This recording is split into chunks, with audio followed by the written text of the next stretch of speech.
Bueno, a mí me tocó contarles o tratar de contarles cuándo está indicado el cierre del foramen oval, el foramen oval permeable. Para hacer un reconto de entrada y ubicarnos un poco en la situación donde estamos parados, repasar que uno de cada 4 accidentes cerebrovasculares son de causa criptogénica. Más o menos entre el 34 y el 46% de los accidentes cerebrovasculares ocurren entre los 18 y los 60 años, o sea, el grupo etario que uno podría considerar pacientes jóvenes. La mitad de los pacientes con ACV criptogénico, si uno les busca el foramen oval, lo tienen. Y uno, bueno, los resultados de la estrategia de tratamiento debería verlos a largo plazo o considerar los resultados a largo plazo más que los resultados inmediatos. ¿Qué pasó en cuanto a la evidencia? Bueno, la evidencia tuvo algunos cambios a lo largo de los años, a lo largo de la historia. El cierre del foramen oval permeable empezó a juntar evidencia con este estudio, con el Closure, que fue un estudio que dio negativo, con lo cual acá en los primeros años de estudios randomizados la evidencia venía dando negativo y parecía ser que si uno se basaba en la evidencia, cerrar el foramen oval permeable no daba grandes beneficios, y recién después los estudios que vinieron más contemporáneamente empezaron a hablar a favor del cierre. Ahora vamos a hacer un repaso, vamos a contar a ver cuáles fueron las deficiencias metodológicas que tuvieron algunos estudios que consideraron. El Closure, que fue el primer estudio que randomizó 1 a 1 900 pacientes a recibir cierre con un dispositivo que era el StarFlex versus lo que ellos denominaron mejor tratamiento médico, 24 meses de aspirina o warfarina o la combinación de ambos. Ya acá tenemos un problema que lo presentaron todos los estudios de la primera era, que randomizaban a cierre por un lado y por otro lado decían mejor tratamiento médico, donde el mejor tratamiento médico no quedaba definido y quedaba a criterio del investigador. Entonces, cuando veíamos la población, teníamos una bolsa de gato de pacientes donde algunos estaban anticoagulados con warfarina, otros con nuevos anticoagulantes, otro con aspirina sola, otro con aspiclop y otro con clopisolo. Y en toda esa bolsa era la que se comparaba con el cierre. Tal es así, este estudio tardó 5 años en terminar el enrolamiento de los pacientes. Los resultados, si bien si uno mira las curvas, obviamente hubo una tendencia a favor del cierre, el resultado no dio estadísticamente significativo. Ahora, cuando uno analiza los subgrupos, había algunas cosas que eran llamativas en cuanto al análisis de resultados. La primera cosa que dio llamativa es que uno mira llamativa es que cuando uno mira las poblaciones, los forámenes ovales con gran shunt tenían menos eventos que los de shunt pequeño, cosa rara. Y la otra cosa rara era que los forámenes ovales sin aneurisma del septum tuvieron más eventos que los con aneurisma del septum. Entonces, uno se pregunta, bueno, ¿por qué este primer estudio dio resultados negativos? Creo que algunos hallazgos raros es lo que le comentaba recién, que los FOP pequeños tuvieron menos eventos que los grandes y que el aneurisma del septum tuvo menos eventos que no tenerlo. Por otro lado, muchos operadores estaban en el comienzo de la curva de aprendizaje por la época donde se usó el estudio. La tasa de complicaciones en el grupo de cierre fue muy alta y porque se usó un dispositivo que ya para el momento del estudio era un dispositivo obsoleto. El trial que vino después fue el PC Trial, un estudio ya planteado de una manera un poco más prolija, menos cantidad de pacientes, randomizaron 1 a 1 a lo mismo, a cerrarlo o a antiagregación, anticoagulación, aspirina o ambos. Otra vez siempre en la rama tratamiento médico, en estos primeros estudios siempre caemos en eso, en dejar a criterio del investigador que le damos y no poner una pauta fija de tratamiento. El punto final, bueno, muerte, ACV no fatal, un punto OIT, un punto final combinado. De vuelta, una tendencia a que le fue mejor a los pacientes con el cierre, pero no llegó a la significación estadística. El estudio que vino después, el RESPECT, enroló muchos más pacientes, casi 1000 pacientes, de vuelta con una randomización así mixta, con estas diferencias. Un grupo grande de pacientes de los que habían caído en tratamiento médico, el investigador decidió darle aspirina solo, algunos estaban con Coumadin solamente, otros con Clopi solo, Aspi, Clopi, Aspi y Piredamol. En este estudio lo que se vio es que, de nuevo, una tendencia a favor del cierre, con una diferencia que no llegó a la significación estadística, pero estaba más cercana a la significación estadística que los estudios previos.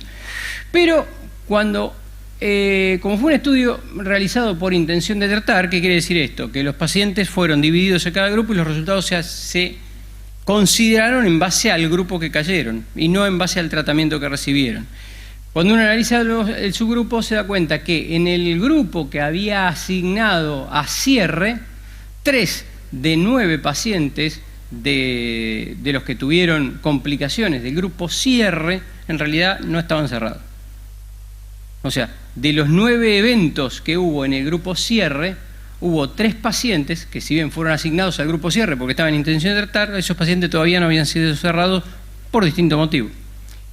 Con lo cual se hizo un subestudio que lo denominaron ASTRIT, que fue decir, bueno, dividamos a los pacientes y estudiemos en base a lo que se le hizo, no en base a lo que salió sorteado.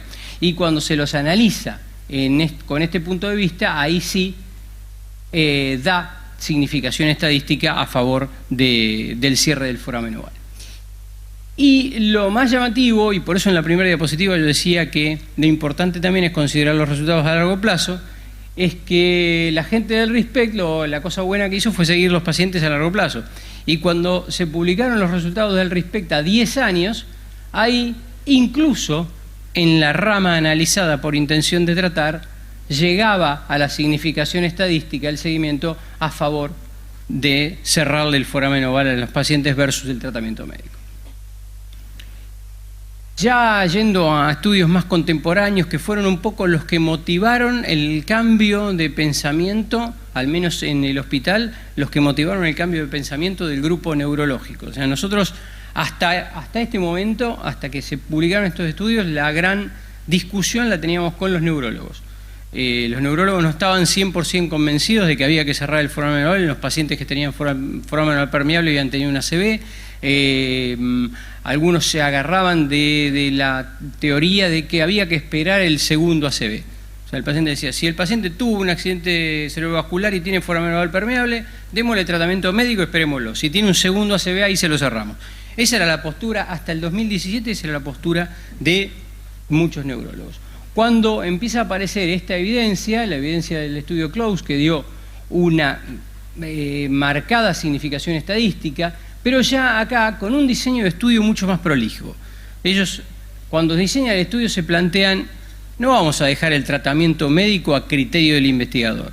Vamos a hacer un estudio randomizado, vamos a decir, los pacientes que participan del estudio los randomizamos, unos van a cierre y otros van a el tratamiento médico que el estudio considere. En este caso, inhibición plaquetaria solamente. No le dejaban la puerta abierta a decir a uno lo anticoagulo, hacé lo que vos quieras, anticoagulado y combinar con aspirina, dale aspirina sola. No, era o cierre o doble antiagregación.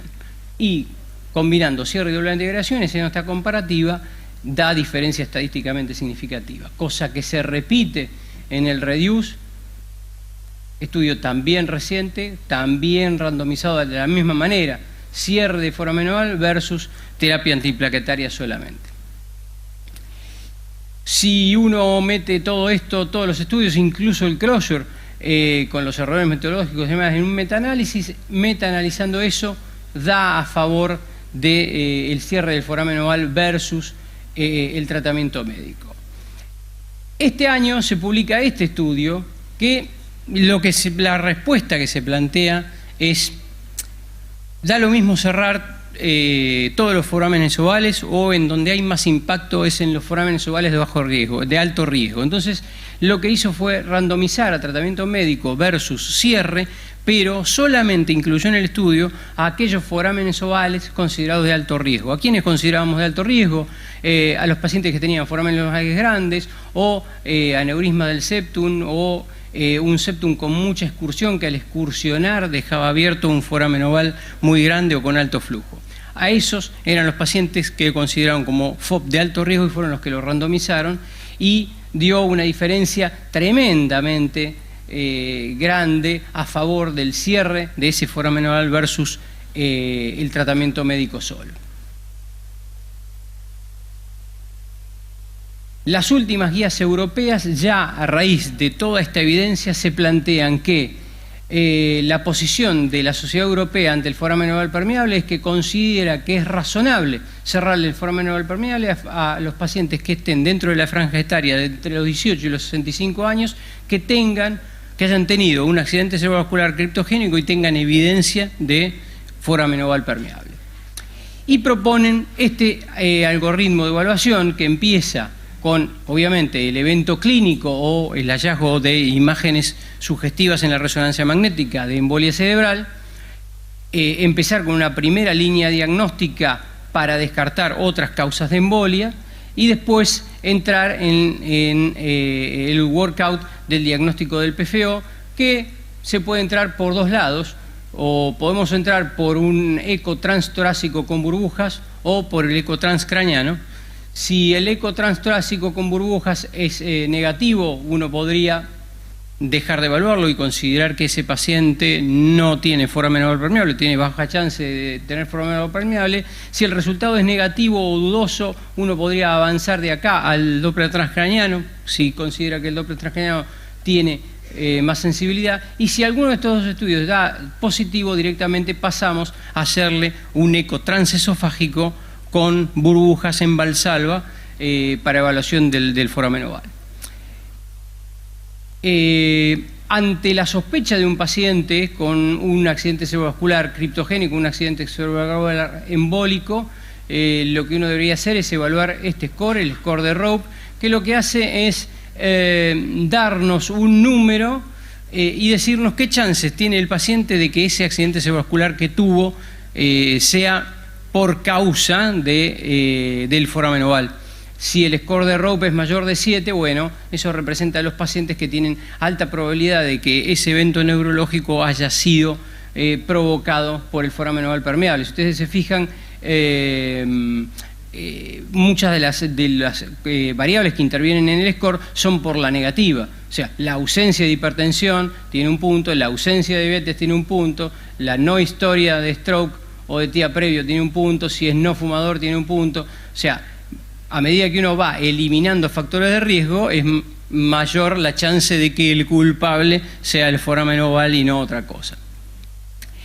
Este es un poco el algoritmo con el que nosotros en el hospital encaramos junto con los neurólogos la evaluación de los pacientes con accidente cerebrovascular hoy, basándonos en el evento clínico, sea accidente cerebrovascular o accidente químico transitorio, o hallazgo de imágenes incidentales en la resonancia magnética.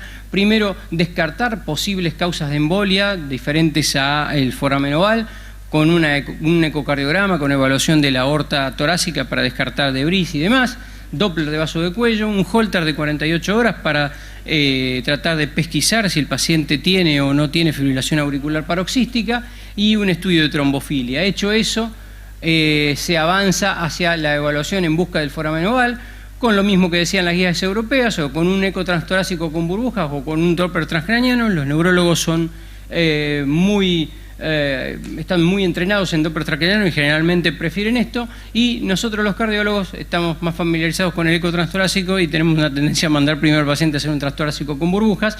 Sea cualquiera de estos dos, si estos dos dan positivo, avanzamos hacia el transesofágico con burbujas y evaluación del foramen oval permeable. Este es un tema controversial, que todavía sigue siendo controversial, que es el papel que tiene el foramen oval con shunt derecha-izquierda y la migraña.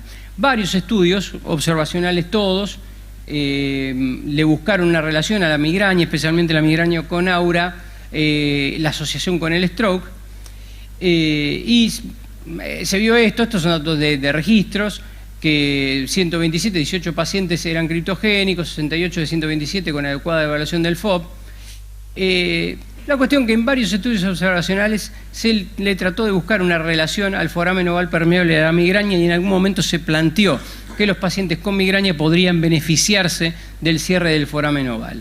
La realidad es que el único estudio randomizado que se hizo es es el estudio Premium, el cual no alcanzó el punto final primario que se había planteado, que era reducir el 50% el número de ataques de cefalea por mes y,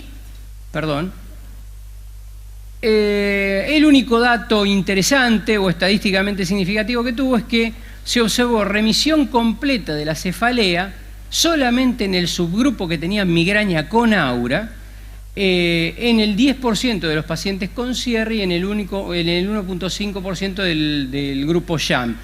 Esto dio estadísticamente significativo, estamos hablando nada más del 10% de pacientes. ¿Por qué digo grupo sham? Porque este estudio lo que se planteó es a los pacientes con cefalea, por el componente que tiene la cefalea, que además de ser un síntoma también tiene un componente emocional o psíquico importante en los pacientes, era difícil randomizarlos de alguna manera sin influenciar la psiquis del paciente. Entonces, lo que hicieron en el estudio fue randomizar los pacientes a cierre del foramen oval o grupo sham, que eran pacientes a los que se los ingresaba en la sala de cateterismo, se los anestesiaba, pero no se les cerraba el foramen oval. Hasta se le hacía la punción en la ingle, pero no se le cerraba el foramen. O sea que el paciente también fuera ciego del tratamiento que se había hecho. Por eso se llama grupo sham y no grupo placebo o no grupo tratamiento médico. Esto es un poco nuestra experiencia a lo largo de los años. Como ven, antes de toda la evidencia eran muy poquitos los forámenes que se cerraban y a medida que fue avanzando la evidencia empezamos a cerrar más. Y esto es un poco la población nuestra, la edad promedio 46 años, como ven, es una edad bastante joven con predominio del sexo femenino, un poco los factores de riesgo y demás. La mitad de los pacientes a los cuales le cerramos el foramen oval tenían aneurisma del septum y el 90% de los FOB que cerramos, un poquito más del 90%, tenían alto pasaje en el Doppler transcraniano, sea con patrón en cortina o con patrón en lluvia. Y eran muy pocos los pacientes que tenían pasaje en gota, que sería el menor pasaje en Doppler transcraniano. Los motivos por los cuales lo cerramos, la gran mayoría fueron por accidente cerebrovascular, con síntomas que duraron 24 horas o con síntomas que persistieron después de las 24 horas. Tenemos algunos pacientes con migraña cerrados, no son pacientes referidos por los neurólogos del hospital nuestro porque no creen en eso, son pacientes referidos por neurólogos de fuera del hospital que están convencidos de que cerrar el foramen oval funciona en la migraña con aura. Y un 9% de otros casos, acá en estos otros, están pacientes que tuvieron episodios de accidente isquémico transitorio, pacientes con foramen oval permeable, que eran buzo profesional y demás, y tienen indicación de cigarro y demás. Esto es un poco la prótesis utilizada. La gran mayoría de la prótesis que utilizamos es la prótesis de Nitoclud, seguida por el Amplatzer y después un poco una mezcla de todas. La pregunta de ustedes o de muchos de ustedes va a ser, bueno, ¿en base a qué utilizan el popurrí de prótesis? Nosotros en Argentina no tenemos el Fondo Nacional de Recursos, lo que sí tenemos es distintas prepagas y se da en muchos casos, cada vez más actualmente, que, cosa que no nos gusta, pero es así, que hoy es la prepaga, pasa más que la prepaga es la que digita lo que uno tiene que poner. Entonces uno ya perdió la posibilidad de elegir qué prótesis va a poner, sino que termina poniendo la que el auditor de la prepaga le dice que ponga. Por eso por ahí se da esa mezcla en cuanto a las prótesis colocadas. Esto es un poco la evolución a lo largo del seguimiento del Doppler transcraniano y esto sí realmente es impresionante, como los pacientes que tenían Doppler transcraniano con patrón de alto pasaje, sea patrón en cortina o patrón en lluvia, a los 6 meses de seguimiento, si le repetíamos, que de hecho si le repetíamos el Doppler transcraniano, ya había desaparecido ese patrón y a los 12 meses ya no tenían pasaje de ninguna burbuja. Y eso obviamente era más notable en los que tenían un patrón de alto pasaje que los que tenían nada más que patrón en gota. Es una buena manera de seguir a los pacientes después del cierre del foramen oval para ver la evolución del paciente luego de poner la prótesis. Pues sabemos que ponemos la prótesis se tiene que endotelizar, tiene que cerrar, y si uno le hace un Doppler transcraniano al otro día que le puso el dispositivo, el transcraniano va a seguir teniendo burbujas seguramente. Probablemente cambie el patrón y no tenga patrón en lluvia y pase a patrón en gota o a patrón si tenía patrón cortina pase a patrón en lluvia, pero es probable que si uno le hace el Doppler inmediatamente después de colocada la prótesis, siga teniendo algo de pasaje y a medida que la prótesis endoteliza, el pasaje se cierra. Y un poco para terminar, si uno tuviera en una punta el tratamiento médico y en otra punta el cierre, uno podría decir que el paciente que tiene tan solo una migraña, la verdad que es un paciente que es para tratamiento médico y no es un paciente que esté muy cerca de tener indicación de cierre. Quizá el que tiene migraña con aura, con muy poca evidencia de estudio randomizado, se acerque un poquito más. Por ahora no tenemos tanta evidencia que lo avale, salvo que tenga migraña con aura, shunt alto y aneurisma del septum. Quien tiene migraña, aura, shunt, aneurisma, Hitch y trombofilia probablemente sea más pasible o esté en el medio. Quien ya tuvo una ACV y tiene características de alto pasaje, tiene una alta indicación de cierre, y quien tuvo el segundo ACV nadie discute que tiene indicación de cierre, y probablemente si uno se basa en la evidencia actual quedaríamos igual. Yo sinceramente no esperaría el segundo ACV. Si yo fuera el paciente y tuve un primer ACV o un primer accidente isquémico transitorio y me encuentran un foramen alto con alto pasaje, por favor ciérrenmelo y no me hagan esperar el segundo ACV, que no sé cómo va a venir ni cómo voy a quedar después de eso. Gracias.